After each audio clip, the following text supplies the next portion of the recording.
नमस्कार, मैं हूँ भावना और स्वागत है आपका द एस्पिरेंट्स क्लब के प्लेटफॉर्म पर। यहाँ हम लेकर आते हैं आपके लिए डेली न्यूज़पेपर डिस्कशन और इसके साथ ही कुछ स्ट्रैटेजिक टिप्स और ट्रिक्स जो हेल्पफुल होती हैं आपके यूपीएससी के प्रिपरेशन के लिए। तो अब आगे बढ़ते हैं आज के डिस्कशन की तरफ। आज के न्यूज़पेपर में बहुत सारे आर्टिकल्स हैं जो इलेक्शन पोल्स को डील करती हैं, बहुत सारे आर्टिकल्स हैं जो कुछ इंपॉर्टेंट मुद्दों को, कुछ इंपॉर्टेंट इंटरनेशनल इश्यूज को भी डील करती हैं। पहला जो आर्टिकल है जिसमें ये बताया गया है कि हमारी प्राइम मिनिस्टर ने जो मिसाइल इशू को लेकर एक मीटिंग है उसको कंडक्ट किया और इसके साथ ही उन्होंने डिफेंस सिचुएशन, जो हमारे सिक्योरिटी इश्यूज हैं, इसके साथ ही जो हमारी बॉर्डर सिक्योरिटी इश्यूज हैं उनके ऊपर काफ़ी बातचीत की है। हाल में ही हमने कल के डिस्कशन में एक आर्टिकल डील किया था जिसमें हमने बात की थी कि एक्सीडेंटली हमारे एक मिसाइल जो है वो पाकिस्तान की जो बॉर्डर्स है उनको टच करता हुआ गया है। जो ये मिसाइल की फायरिंग थी ये एक्सीडेंटली हुई थी और इसके साथ ही अगर आपको मैं बताऊं तो ये जो मिसाइल है ये एक अनआर्म्ड मिसाइल था। इसके बाद ही पाकिस्तान ने ये जो हमारा क्लेम है कि मिसाइल की फायरिंग जो है वो एक्सीडेंटल थी, इसको एक्सेप्ट करने से उन्होंने मना कर दिया, जिसके बाद एक मीटिंग बुलाई गई है और यहाँ पर जो हमारे सिक्योरिटी इश्यूज हैं इसके साथ ही जो हमारे डिफेंस के सिचुएशंस हैं उनके ऊपर डिस्कशन किया गया है। और इसके साथ ही रशिया यूक्रेन क्राइसिस का जो अभी हालिया सिचुएशन है उसको भी इस मीटिंग में हमने डील किया है। अगला जो आर्टिकल है वो बताता है कि इंडिया ने अपनी एम्बेसी को यूक्रेन से पोलैंड में रिलोकेट कर दिया है। ऐसा क्यों हुआ है? हाल में ही हमने देखा कि रशिया ने जो है यूक्रेनियन सिटीज पे अटैक किया है और इसके साथ ही कीव पे एक बहुत मेजर अटैक जो है वो देखने को मिला है। इसके बाद गवर्नमेंट ने ये डिसाइड किया कि टेम्पोरली जो हमारी एम्बेसी है उसको वहाँ से रिलोकेट करके हम पोलैंड में जो है पोलैंड बॉर्डर्स तक, पोलैंड के बॉर्डर पे उसको हम अभी लोकेट कर दें। हालांकि ये एक टेम्पररी डिसीजन है, बाद में इसको रिकंसिडर किया जा सकता है, बट अभी जो अटैक्स हैं उनको नज़र में रखते हुए, उनको कंसिडर करते हुए ये जो डिसीजन है ये लिया गया है। अब अगर हम अगले आर्टिकल की तरफ बढ़ें तो अगर आप स्क्रॉल करते हैं तो पेज नंबर 2 यानी कि जो सिटी न्यूज़ है वहाँ पे आपको कुछ सिग्निफिकेंट नहीं देखने को मिलता है। आप अगर पेज नंबर 3 पे आए जो कि स्टेट न्यूज़ को डील करता है तो एक हिस्टोरिक आर्टिकल जो है वो आपको देखने को मिलता है जिसमें आप समझ सक रहे हैं कि यहाँ पे जो एचसी है उसने मथुरा मॉस्क के ऊपर एक जो प्ली है उसको रिकंसिडर किया है। 2020 में जो हाई कोर्ट है उन्होंने एक प्ली को, एक पिटिशन को जो है डिसमिस कर दिया था जिसमें कि शाही ईदगाह जो कि एक मॉस्क है उसको रिमूव करने की बात की गई थी। पर हाल में ही इलाहाबाद हाई कोर्ट ने ऐसे एक पिटिशन को रिस्टोर किया है जो ये सीख करता है, जो ये कहता है कि जो मथुरा का शाही ईदगाह मॉस्क है उसको रिमूव कर दिया जाए। ऐसा क्यों किया जाए? क्योंकि ऐसा क्लेम किया जा रहा है कि वो जो कृष्ण जन्मभूमि है हमारी मथुरा में, जो लॉर्ड कृष्णा की, जो बाल कृष्ण की जन्मभूमि है, उस स्थल पे ये ईदगाह जो है ये बनाया गया है। अब इस पिटिशन को एक बार हम समझ लेते हैं। 2021 में जनवरी 19 को ये पिटिशन जो है ये फाइल किया गया था जिसमें एक पर्सन ने ये अपील किया था कि जो शाही ईदगाह है वो कृष्ण जन्मभूमि के ऊपर बनाई गई है और इस वजह से जो है इसको रिमूव कर दिया जाए, इसको कहीं और रिलोकेट कर दिया जाए और ये जो जगह है इसको कृष्ण जन्मभूमि के नाम से ही सुरक्षित रहने दिया जाए। अब इस पिटिशन को जो है, इस पिटिशन को उस टाइम में जो है खारिज कर दिया गया था। क्यों किया गया था?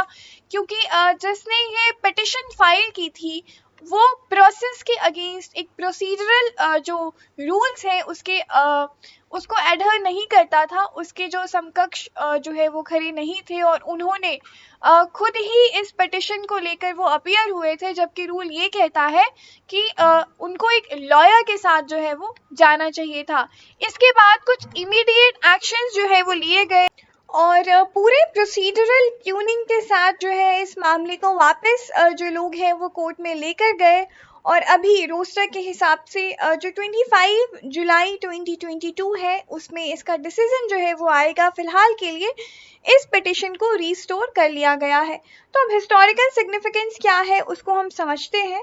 सो 17th सेंचुरी में ये जो मॉस्क है ये यहाँ पे बनाया गया था, लेकिन उनका क्लेम ये है कि उससे पहले से ही जो मथुरा है वो भगवान श्री कृष्ण की जन्मभूमि रही है। ये लगभग 13.37 एकड़ में जो है 13.37 एकड़ में जो है ये कटरा केशव देव टेम्पल है यहाँ पे, और इसके साथ ही जो जन्मभूमि है वो यहाँ पे फैली हुई है। तो अभी जो सूट है उन्होंने ये डिमांड किया है कि जो अर्लियर मथुरा कोर्ट की रूलिंग है उसको एनलमेंट दे दिया जाए और साथ ही उसको रेक्टिफाई कर दिया जाए, और जो ये लैंड डील है वो श्री कृष्ण जन्मभूमि के नाम से सुरक्षित रखी जाए। इसके साथ ही अगर हम समझें जो इंक्रोचमेंट है उसके रिमूवल के प्रोसेस को समझे तो हम ये समझ सकते हैं जो प्लेंटिफ्स है उन्होंने इस ऑर्डर को डायरेक्ट करने के लिए कहा कि जो मॉस्क का मैनेजमेंट है उसको ये जो कंस्ट्रक्शन है इसको यहाँ पे हटा देना चाहिए, और इसके साथ ही उनका ये भी कहना है कि ये जो मॉस्क है ये केशव देव कटरा केशव देव टेम्पल की जो भूमि है उस पे बना हुआ है, और इस वजह से मॉस्क मैनेजमेंट को यहाँ पे क्या एक्शन लेना चाहिए कि ये मॉस्क जो है वो उसको यहाँ से हटा दे और कहीं और रीलोकेट कर दे। तो ये पूरा मामला है जिसको हमने समझा। बाकी 25 जुलाई 2022 को जो है इस पे डिसीजन आएगा, तब हम देखेंगे कि क्या एक्शंस और क्या कॉन्सिक्वेंसेस जो हैं इस पिटिशन के हो सकते हैं। अब आगे बढ़ते हैं अगले आर्टिकल की तरफ। तो अगर आप पेज नंबर 4 पे जाएंगे जो कि स्टेट के न्यूज़ को डील करता है, तो यहाँ पे कुछ बहुत ज़्यादा सिग्निफिकेंट नहीं है। इलेक्शन से रिलेटेड आर्टिकल्स हैं जहाँ पे भी अभी इलेक्शंस हुए हैं पंजाब में, उत्तराखंड में, यूपी में। तो मोस्टली जो स्टेट न्यूज़ के आर्टिकल्स हैं वो आजकल उनको ही डील कर रहे हैं। तो अगर हम आगे बढ़ेंगे तो एडिटोरियल वाले पेज पे आप जाएंगे तो साइड वाइज अगर आप टर्न करेंगे तो आपको एक आर्टिकल दिखेगा जो बहुत सिग्निफिकेंट है। ये SC/ST एट्रोसिटी एक्ट को जो है वो डील करता है, तो इसको एक बार हम समझेंगे। इस आर्टिकल का जो टाइटल है वो रीड करता है मदरस प्राइड, और जो सब टाइटल है वो बताता है कि sentencing of convicts in a caste murder case in Tamil Nadu is a rare blow for substantive justice। अब अगर हम इस घटनाक्रम को समझें तो हाल में ही तमिलनाडु में 2015 में एक केस हुआ था। सबसे पहले तो उस केस को हम समझते हैं। So what happened? A Dalit youth in western Tamil Nadu was purportedly killed। और ये क्यों हुआ था? उस जो दलित यूथ है उसको इसलिए किल किया गया था ताकि जो डोमिनेंट कास्ट है वो अपना प्राइड, वो अपना जो ईगो है उसको सेटिस्फाई कर सके, और इसके साथ ही जो उनका प्राइड है वो उसको अपहोल्ड कर सकें। अब अगर आप इस चीज़ को समझें तो ये एक पहला केस नहीं है जिसमें ये जो कास्ट प्राइड है इसको अपहोल्ड किया गया है। ऑनर किलिंग से रिलेटेड कई केसेस हम देखते रहते हैं, न्यूज़ में हम पढ़ते रहते हैं, समझते रहते हैं। हरियाणा में ही खाप पंचायत के कई केसेस जो हैं वो कई बार आए हैं, आपने देखा है। इसके अलावा उत्तराखंड में, बिहार में भी कई केसेस इस तरीके के आते हैं जो न्यूज़पेपर में आप देखते रहते हैं। अब यहाँ पे हमारे लिए सिग्निफिकेंट क्या है? यहाँ पे हमारे लिए सिग्निफिकेंट इस एक्ट को समझना है, SC/ST एट्रोसिटी एक्ट। ये क्या है, क्यों आया, इसमें जो अमेंडमेंट हुए इसको लेकर जो एक बिल है वो 2018 में पास किया गया, उसको एज एन एक्ट जो है वो रेगुलेट किया गया, उसके क्या फीचर्स हैं इसको समझना यहाँ पे आपके एग्जाम के पर्सपेक्टिव से बहुत ज़रूरी हो जाता है। साथ में ही वो कितना सक्सेसफुल है समाज में, समाज के लिए जो ऐसे एक्ट्स, ऐसे बिल जो लाए जाते हैं वो कितने कारगर साबित हो सकते हैं और कितने कारगर साबित हुए हैं, इसको एनालाइज करना आपके लिए ज़रूरी है।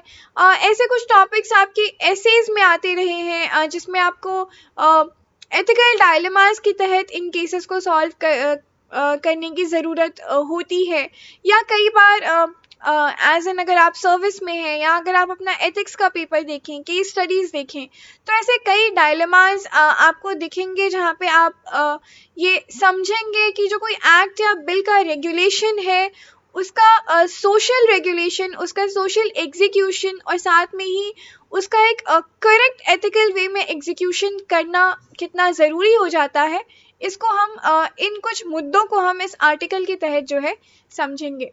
ओके, तो अब एक बार सबसे पहले तो हम इस पूरे केस को समझते हैं कि ये केस क्या था और उसके बाद हम डिटेल में डिस्कस करेंगे कि SC/ST एक्ट, एट्रोसिटी एक्ट है, उसमें जो अमेंडमेंट्स हुए हैं उसके तहत कैसे इस केस को रेगुलेट किया जा सकता था। तो अगर हम इसको समझें तो वी गोकुल राज जो कि एक इंजीनियरिंग स्टूडेंट थे, उनकी जो है उनको यहाँ पे उनकी हत्या होती है और ये जो हत्या है ये एस युवराज करके एक गैंग है जो ये जो व्यक्ति है एस युवराज इस गैंग को लीड करते हैं और कास्ट बेस्ड आउटफिट्स जो है, कास्ट बेस्ड प्रोपागेंडा जो है ये चलाते हैं और इन्होंने ये डिसाइड किया कि ये जो है जो एस युवराज जो है ये इस इंजीनियरिंग स्टूडेंट वी गोकुल राज इनकी हत्या करके जो है ये अपनी ओन कम्युनिटी में एक अपॉर्चुनिटी क्रिएट कर सकते हैं कि एक डाउन ट्रॉडन कम्युनिटी को, कम्युनिटी से आए हुए इंसान को पनिश करना जो है वो एक हाई कास्ट सोसाइटी के लिए एक एग्जाम्पल हम सेट कर सकते हैं कि इस तरीके से हम अपना ईगो जो है वो मेंटेन कर सकते हैं। इस केस की जब छानबीन हुई तो ये पता चला कि जो फैमिली है लड़की की, ये जो इंजीनियरिंग स्टूडेंट थे V Gokul Raj, so basically this case was presented as if as Gokul Raj was supposedly getting married to a girl and the girl's family conducted this murder. But after the investigation, it was clear that it was not the family but this led group who literally did that, and they tried to make it appear like a suicide. So after this incident that took place, basically it took some time to prove that it was a murder and not a suicide because the lead group allegedly forced the person who got murdered to record a message and to put a suicide note, and all these things depicted, all these things pointed out towards the fact that this was allegedly a suicide and not a murder. But once it was found that this was a murder, the questions, certain questions are rising that are here with us to answer. पहले तो एक ऐसा state जहाँ पे schedule caste और schedule tribe के act के तहत जो प्रोसिक्यूशंस हैं वो बहुत ज़्यादा सेंसिटिव रहे हैं, ऐसे केसेस जो है यहाँ पे होते रहे हैं, वहाँ पे हमें ये समझने की ज़रूरत है वहाँ पे जो जस्टिस का एक अपना आइडिया है वो उसको चैलेंज करता है कि इस तरीके की घटनाएं जो है वो बार बार होती रही हैं। हालांकि इस केस में जो 10 लोग जो इन्वॉल्व थे उनको लाइफ टाइम सेंटेंस देना जो है ये यहाँ पे जस्टिस के आइडिया को और ज़्यादा स्ट्रेंथन करता है। पर यहाँ पे कुछ चीज़ें जो है जो समझने वाली है कि SC/ST एक्ट के क्या फीचर्स हैं जिनको रेगुलेट करना ज़रूरी है, इसके साथ ही समाज में इसको कैसे लागू किया जाए। सबसे पहले जब कोई एक्ट है या फिर कोई बिल है या उसके जो भी प्रोविजंस हैं, हमें यहाँ पे चाहिए कि हम ज़्यादा से ज़्यादा लोगों को अवेयर कर सके कि इस एक्ट के ये प्रोविजंस हैं और ताकि वो जो है वो उसका बेनिफिट जो है वो उठा सके, जो कि एक बहुत बड़ी कमी जो है वो हमारे समाज में दिखाई जाती है। दूसरी चीज़ जो हमें यहाँ पे करने की ज़रूरत है वो है हमारा जो लॉ एंड ऑर्डर है, जो हमारा लीगल सिस्टम है उसको एक लीनियंट ट्रैक से हटाकर एक ज़्यादा स्ट्रेंथन ट्रैक पर लाया जाए ताकि हम एक स्ट्रॉन्ग लॉ एंड ऑर्डर जो है उसको क्रिएट कर सके। इसके साथ ही जो अगली चीज़ है वो हम ये कर सकते हैं कि जो हमारे जस्टिस वर्डिक्ट्स हैं या जो इस तरीके के एक्शंस हैं उनको हम एज ए एग्जाम्पल अपनी सोसाइटी के सामने रख सकते हैं कि इस तरीके के एक्ट जो है वो पनिशेबल है। इसके साथ ही हम लोगों को ज़्यादा से ज़्यादा एजुकेट कर सकते हैं कि ये जो कास्ट बेस्ड एट्रोसिटीज़ है ये क्यों गलत है और क्यों जो है इनको नहीं किया जाना चाहिए। अब इसके साथ अगर हम शेड्यूल कास्ट और schedule tribe prevention of atrocity act को समझें तो 1989 में ये एक्ट जो है ये लाया गया, पार्लियामेंट ऑफ इंडिया के द्वारा इसको इनाक्ट किया गया और इसका एम था कि जो डिस्क्रिमिनेशंस है, एट्रोसिटीज है, हेट क्राइम्स है शेड्यूल कास्ट और शेड्यूल ट्राइब के लोगों के अगेंस्ट, उसको हम ज़्यादा से ज़्यादा जो है प्रोटेक्ट कर सके। अब अगर हम इस एक्ट के कुछ और प्रोविजंस को देखें तो यहाँ पे ये समझा जा सकता है कि जो शेड्यूल कास्ट और शेड्यूल ट्राइब एक्ट है उसको एक अमेंडमेंट, एक बिल के तहत जो है अमेंड किया गया। ये जो बिल है ये 2018 में आया और ये पास हुआ पार्लियामेंट में 9 अगस्त 2018 में। तो अब इस बिल के जो कुछ इम्पोर्टेंट फीचर्स हैं उसको हम समझ लेते हैं। सेक्शन 18A जो है SC/ST एक्ट का, वो ये नलीफाई करता है कि किसी भी FIR के रजिस्ट्रेशन के पहले जो एक प्रिलिमिनरी इंक्वायरी होती है जिसमें हम इंक्वायर करते हैं कि whether this FIR validates itself to be registered और नॉट, वो इस केस में जो है वो वैलिड नहीं है। जब भी कोई ऐसा इंसान जो अक्यूज्ड है, जो कि क्राइम जिसने किया है, उसको हम बिना एक इंक्वायरी के FIR उसके ऊपर रजिस्टर कर सकते हैं और साथ ही अरेस्ट भी कर सकते हैं अगर ये जो FIR है ये किसी शेड्यूल ट्राइब या शेड्यूल कास्ट के इंसान के द्वारा ये फाइल किया गया है जो कि इस एट्रोसिटी के शिकार हुए हैं। दूसरा जो प्रोविजन है वो ये है कि person who has been accused of atrocity against SC/ST people will be excluded from provision of anticipatory bail. यानी कि जब हम FIR रजिस्टर करते हैं तो इसके साथ ही एक एंटीसिपेटरी बेल का प्रोविजन आता है, लेकिन इस केस में वो जो एंटीसिपेटरी बेल का प्रोविजन है वो SC/ST एक्ट के तहत नहीं आता है। यानी कि जब कोई इंसान SC/ST एक्ट, एट्रोसिटी एक्ट के तहत अरेस्ट होता है, ऐसे किसी क्राइम के लिए अरेस्ट होता है, तो उसको एंटीसिपेटरी बेल जो है वो नहीं दी जाती है। इसके साथ ही जो SC/ST एक्ट है वो इन्वेस्टिगेशन ऑफिसर को ये इंडिपेंडेंस देता है कि अक्यूज्ड पर्सन को बिना किसी अप्रूवल, अथॉरिटी के अप्रूवल के वो अरेस्ट कर सकते हैं। तो ये जो 3 प्रोविजंस हैं ये इस एक्ट के बहुत मेजर प्रोविजंस हैं, बहुत मेजर आइडियाज हैं जिनको कि रेगुलेट करना ज़रूरी है। लेकिन जितने ही कारगर ये प्रोविज़न समाज के लिए हो सकते हैं उतनी ही चैलेंजिंग इनके रेगुलेशंस हैं और शायद इसी वजह से आज जो सिनेरियो है हमारे सामने वो ये है कि इस एक्ट को अभी भी सही तरह से रेगुलेट जो है वो समाज में नहीं किया गया है और जिसकी वजह से इस तरीके के क्राइम्स जो है वो ज़्यादा से ज़्यादा आपको देखने को मिल रहे हैं। तो आज ज़रूरत है कि इस एक्ट को जो इसके मेजर्स हैं, जो इसके एडवांटेजेस हैं, बेनिफिट्स हैं, उनको हम अच्छी तरह से अपने समाज में रेगुलेट करें। साथ ही जो कुछ स्टेप्स हैं, अवेयरनेस है, लीगल सिस्टम का स्ट्रेंथनिंग है, लोगों को एजुकेट करना है, पनिशमेंट को एज एग्जाम्पल दिखाना है, ये कुछ चीज़ें हैं जो हम कर सकते हैं। तो इस आर्टिकल में बस इतना ही। ये हमारे लिए एक थिंक टैंक था, एक आइडिया ऑफ थॉट था जिस पे हम सोच सकते हैं। तो अब आगे बढ़ते हैं अगले आर्टिकल की तरफ। अब अगर आप पेज नंबर 10 पर आएंगे जो कि डायनामिक न्यूज़ को डील करता है, तो यहाँ एक आर्टिकल है जो चिल्का लेक को कंसर्न करता है। चिल्का लेक जो है वो उड़ीसा में है। ये आर्टिकल यहाँ पे क्यों इम्पोर्टेंट है, क्यों ये न्यूज़ में है, इसको देख लेते हैं। तो हाल में ही उड़ीसा गवर्नमेंट ने जो मैकेनाइज फिशिंग बोट्स हैं उनको बैन कर दिया है मंगल जोड़ी में।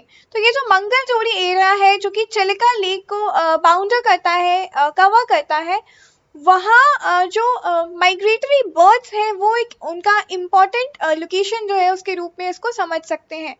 तो ये जो बैन है, जो मोटर बोट्स है या जो मैकेनाइज बोट्स है उनको बैन करने के पीछे जो गवर्नमेंट है उनका क्या एजेंडा है उसको हम समझ लेते हैं। गवर्नमेंट का कहना है कि ये जो वींड बर्ड्स हैं, जो गेस्ट हैं हमारे, हम उनको एक अनडिस्टर्ब्ड इकोसिस्टम प्रोवाइड कर सके, इस वजह से जो है ये इस तरीके की जो चीज़ें हैं उसको यहाँ पे बैन किया गया है।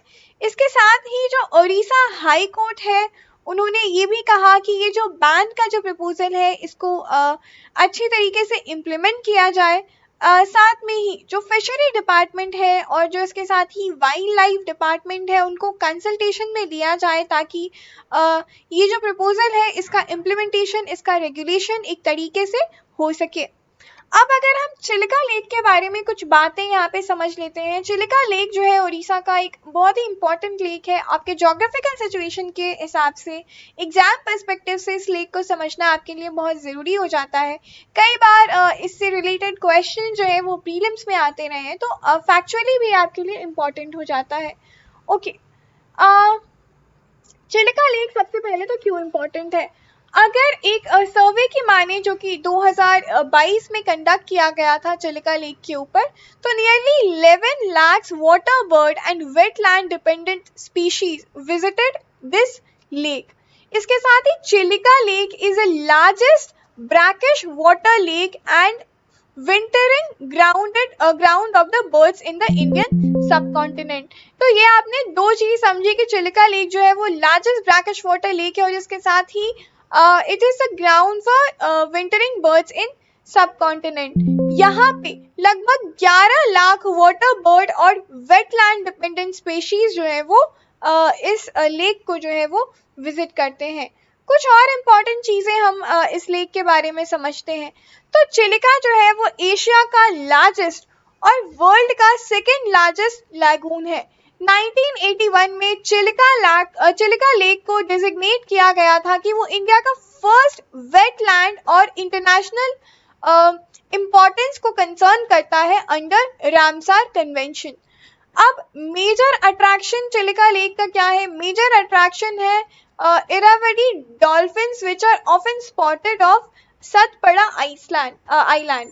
अब सतपड़ा आइलैंड जो है वहां पे आपको ये इरावदी डॉल्फिन्स जो है ये पाए जाते हैं, जो चिलिका लेक का एक मेजर अट्रैक्शन जो है वो उसके रूप में समझा जा सकता है। इसके साथ ही चिलिका जो है एशिया का लार्जेस्ट और वर्ल्ड का सेकेंड लार्जेस्ट लैगून है। इसके साथ ही the large Nalabana island covers about 16 square kilometer in the lagoon area and it was declared as a bird sanctuary in 1987. इसके अलावा कालीजई टेम्पल जो है वो लोकेटेड है चिलिका लेक के एक आइलैंड में। चिलिका लेक इसके साथ ही host bird migration from thousand of miles from the Caspian Sea, lake Baikal, Aral Sea and remote parts of Russia. इसके साथ ही Kyrgyz steppes of Mongolia, central and south east Asia, Ladakh and Himalayas, यहाँ से भी जो बर्ड्स का migration है वो चिलिका लेक की तरफ होता रहा है। And the bird find the vast and mud field abundant fish stock here suitable to concrete. तो चिलिका लेक जो है वो जोग्राफिकल सिचुएशन के हिसाब से अगर इसको समझे तो बर्ड्स के माइग्रेशन के पर्सपेक्टिव से जो है ये बहुत ज़्यादा इम्पॉर्टेंट हो जाता है। इसके साथ ही इसका जो जोग्राफिकल सिग्निफिकेंस है, हिस्टोरिकल सिग्निफिकेंस है, वो बहुत ज़्यादा हो जाता है, जो भी हमने देखा। इसके अलावा जो माइग्रेटरी स्पीशीज इन इंडिया है, जो कौन से स्पीशीज है जो माइग्रेट करते हैं, माइग्रेट करके इन लेक्स की तरफ जाते हैं, इसको भी हम एक बार देख लेते हैं। माइंड यू प्लीज़ ये आपके एग्जाम के पर्सपेक्टिव से बहुत इंपॉर्टेंट हो जाता है, तो इसको आप यहाँ पे नोट डाउन कर सकते हैं या स्क्रीनशॉट लेकर रख सकते हैं। So India is a temporary home to several migratory animals and birds. The important among these species are Amur falcons, bar-headed geese, black-necked cranes, marine turtles, dongoras, humpback whales, etc. इसके अलावा India has also launch the national action plan for conservation of migratory species under the central Asian flyway as India is a party to convention on migratory species. तो ये India के कुछ migratory species थे जिनके बारे में हमने समझा। इसके साथ ही इस आर्टिकल में हमने समझा चिलिका लेक का क्या सिग्निफिकेंस है, क्या इंपॉर्टेंस है। तो अब आगे बढ़ते हैं अगले आर्टिकल की तरफ। तो अगर आप पेज नंबर 11 पे आएंगे जो कि मोस्टली डील करता है इंटरनेशनल न्यूज़ से, तो यहाँ पे आपको एक आर्टिकल मिलेगा जिसमें ईरान जो है उसके क्लेम के ऊपर बात की गई है that Iran claims missile barrage near US concentrate in Iraq. तो इसको हम देख लेते हैं कि यहाँ पे जो इशू है वो क्या है। So recently what happened, Iran attacked Iraq's northern city of Erbil on Sunday with a dozen of ballistic missiles in an unprecedented assault on capital of the autonomous Iraqi Kurdish region, and that appeared to target the United States and its allies. अब अगर हम इस मुद्दे को समझेंगे तो क्या है कि जो ईरान है उसने लगभग 12 मिसाइलें जो है वो फायर की इराक का जो नॉर्दर्न सिटी है एरबिल उसके ऊपर, जो कि साथ में ही जो कंटेन करता है यूएस का जो कंसल्टेट है वो भी इन्हीं लैंड के आसपास जो है वो है। अब ये जो मिसाइल्स हैं, हालांकि इन्होंने केवल मटेरियल डैमेज किया है, जो सिविलियंस हैं उनको कोई नुकसान नहीं हुआ है, एक जो सिविलियंस है उनको कुछ इंजरी हुई है। इसके साथ ही यूएस फैसिलिटीज को कोई डैमेज नहीं हुआ है, ऐसा यूएस स्टेट डिपार्टमेंट स्पोक्समैन का कहना जो है वो आया है। बट इराकी सिक्योरिटी ऑफिशियल्स जो है उनका कहना है कि ये जो मिसाइल्स है ये मेड इन ईरान है, जिससे ये सामने आता है कि ये जो डैमेज है, ये जो हमला है ये ईरान की तरफ से किया गया है। और ईरान के जो रिवोल्यूशनरी गार्ड्स हैं उन्होंने इस अटैक की जो है रिस्पॉन्सिबिलिटी जो है वो ली है। Now these missiles came down in areas near a new US consulate building. According to Kurdish officials, the US officials said no Americans were hurt and nor were the US facilities hit. Kurdish authorities also said that only one civilian was hurt and no one was killed. हालांकि Iranian state media said that Iran's Revolutionary Guards Corps carried out the attacks against Israel and that was done with special strategy and it was planned to fire through the strategic centers in Erbil, suggested that it was a revenge for recent Israeli air strikes that killed Iranian military personnel in Syria. एक और चीज़ यहाँ पे जो important थी वो ये थी कि ये जो है ये एक एज अ रिवेंज प्लान किया गया था, जो सीरिया में जो इजरायली मिलिट्री पर्सनल्स को जो किल किया गया था, जो रीसेंट एयर स्ट्राइक्स हुए थे उसमें, उसके लिए जो एक रिवेंज है उसके तौर पे मिसाइल्स को यहाँ पे फायर किया गया था। अगर आप मैप में देखें तो wait, let me enlarge it a bit. ये जो एरिया है ये इराकी कुर्दिस्तान है और ये जो एरिया है ये यहाँ पे एरबिल है। अगर आप इस बाउंड्री को ढंग से समझें तो यहाँ पे ईरान है और यहाँ से जो है इन्होंने मिसाइल जो है वो फायर किया था और एरबिल को ध्यान में रखते हुए जो है इस मिसाइल की फायरिंग हुई थी। तो यहाँ पे आप इस लोकेशन को समझ सकते हैं, इससे आपको ये हेल्प मिलेगी कि आप इस पूरी घटना को बाई लोकेशन जो है आप याद रख सकते हैं। बाकी कोई ज़्यादा नुकसान जो है इस पूरे इंसिडेंट में हुआ नहीं है, इसीलिए ये इतना जो है इस मामले को अभी तुल नहीं मिला है। तो इस आर्टिकल में इतना ही। अब आगे बढ़ते हैं। आगे हमारे पास मनी वाइज है। मनी वाइज में कोई इम्पोर्टेंट आर्टिकल्स आज नहीं है, बट इन्वेस्टमेंट के पर्सपेक्टिव से ये point two ponder while setting up SIPs, ये आर्टिकल इम्पॉर्टेंट है अगर आप इसमें इंटरेस्टेड हैं इन्वेस्टमेंट या शेयर्स फंडिंग्स में, तो आप इसको देख सकते हैं। आगे बढ़ते हैं। Sports section, nothing significant today, तो या लेट्स मूव फॉरवर्ड। तो हाँ, आगे बढ़ते हैं। तो टेक्स्ट और कॉन्टेक्स्ट में अगर आप जाएंगे, जो कि आपको ई पेपर्स के साथ मिलता है, तो इसमें एक आर्टिकल है वो बहुत इंपॉर्टेंट हो जाता है, which is about the functioning of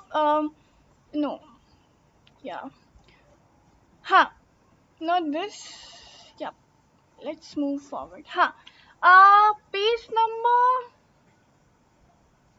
it's page number 11, sorry, text or context का page number 2 है I guess, let me check, basically last page I guess. So yeah, if you point towards the last page, there is this article that talks about understanding citizens' reluctance to pay taxes. Taxation के बारे में यहाँ पर बात की गई है। ये जो आर्टिकल है ये क्या कुछ कहता है इसको हम समझते हैं। सो हाल में ही फॉर रिसर्चर्स की एक टीम ने एक प्रोजेक्ट किया जिसमें उन्होंने 2000 से ज़्यादा हाउस होल्ड जो है यूएसए में उनकी जो साइकोलॉजी है उसको समझा और उनका जो विलिंगनेस है प्रॉपर्टी टैक्स को पे। So this research raised a very basic question that if the way government spends tax revenue really affects the way the citizens pay their taxes.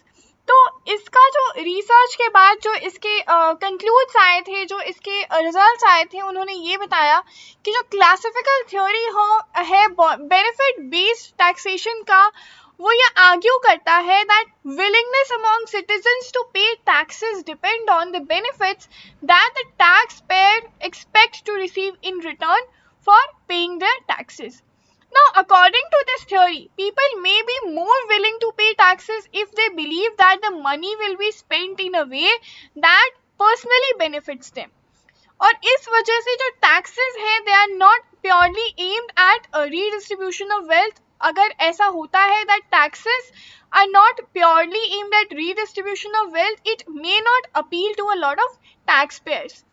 अब इसको लेकर there were significant misperceptions among the households that how the taxes that are paid were being spent by the government has an important note in a way to encourage people to pay taxes, and it would be more beneficial, it would be more important to make these taxes as informative and more accessible to citizen.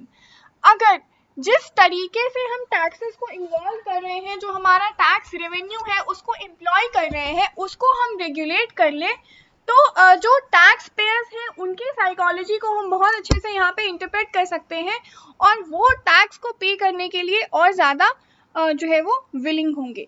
इसके साथ ही जो इस study का conclusion है, ये हमारे लिए एक लेसन लेकर आता है जो कंट्रीज हैं जैसे कि इंडिया, जहाँ पर जो टैक्स इवेजन है उसका एक सिग्निफिकेंट शेयर जो है वो इस वजह से है जो क्योंकि जो सिटीजन्स हैं they do not feel that they receive sufficient benefit for the from the government for the taxes they pay, और इस वजह से जो वो टैक्स पे करने में वो या तो रिलक्टेंट है या फिर जो टैक्स को बचाने का जो वो अलग अलग वेज जो है वो ढूंढते रहते हैं.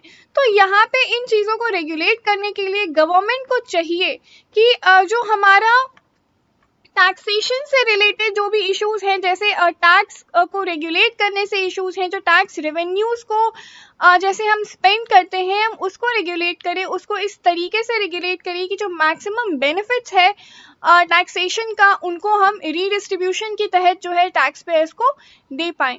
इसके अलावा the government should also offer the detailed information on various purposes such as health, education, roads, etc., towards which the tax collection will be earmarked. Now, the researchers who wanted to find out how the household were to change in government spending decided to exploit this misperception among citizens. और इसमें ये पाया गया कि जो tax payers है वो ये जानना चाहते हैं, ये समझना चाहते हैं कि जो टैक्स है उनको किस तरीके से स्पेंड किया जाएगा, किस सेक्टर में स्पेंड किया जाएगा. So on average, the taxes appeal are successful, and 2 out of 3 times they help households save $579 in the first year in 2021. In an average household in the last country, it was estimated to be worth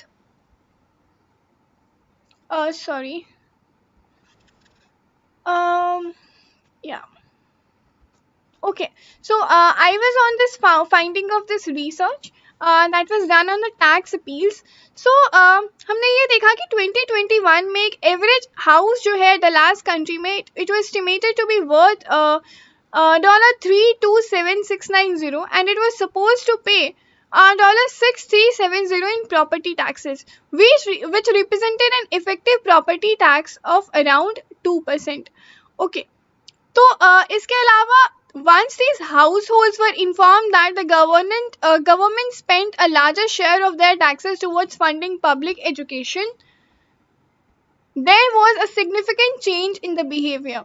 So basically जो conclusion है वो हमें ये बताता है इन research का कि जो गवर्नमेंट है अगर वो टैक्स रेवेन्यूज के एक्सपेंडिचर को लेकर के ट्रांसपेरेंट हो, एक पारदर्शी रवैया जो है वो अपनाए, तो जो टैक्स पेयर्स हैं उनको उनका बिहेवियर जो है वो भी सिग्निफिकेंटली चेंज होता है, उनका जो टैक्स कंट्रीब्यूशन है उसमें भी वो रिलक्टेंट नहीं होते हैं, और इसके साथ ही वो समझते हैं कि उनका टैक्स जो है वो कहाँ जा रहा है, किस डायरेक्शन में जा रहा है, और कैसे उसको रेगुलेट यहाँ पे किया जा रहा है। तो ये कुछ चीज़ें हैं जो यहाँ पे हमने समझी। हमारे लिए यहाँ पे लर्निंग क्या है? हमारे लिए लर्निंग ये है कि जो टैक्स हम पे करते हैं वो कैसे रेगुलेट हो रहा है, उससे रिलेटेड इन्फॉर्मेशन जो है वो हम लें। इसके साथ ही हमें ये भी समझना ज़रूरी है, अगर हम इसको पॉलिसी और गवर्नेंस के पार्ट से देखें तो ये समझना ज़रूरी है कि टैक्सेशन को लेकर, रेवेन्यू को लेकर एक ट्रांसपेरेंट मैकेनिज्म जो है वो गवर्नमेंट के द्वारा अपनाया जाना चाहिए, ताकि जो टैक्स पेयर्स हैं उनके लिए ये ईजी हो, उनके लिए ट्रांसपेरेंट हो, वो जो अपना ट्रस्ट है उसको ईजिली बिल्ड कर पाए गवर्नमेंट में, जो पॉलिसीज़ हैं उनके रेगुलेशन में, और इसके साथ ही जो स्कीम्स हैं उसके ऊपर भी। तो इस आर्टिकल में बस इतना ही। तो आज का डिस्कशन हम यहीं ख़त्म करते हैं। मिलते हैं कल फिर से। और इसके साथ ही अगर आपको ये वीडियो पसंद आया तो आप इसको लाइक कर सकते हैं, शेयर कर सकते हैं और हमारे चैनल को सब्सक्राइब कर सकते हैं। इसके साथ ही आप बेल आइकॉन दबा सकते हैं, जिससे जो हमारे डेली अपडेट्स हैं वो आपको मिलते रहेंगे। Thank you and have a nice day.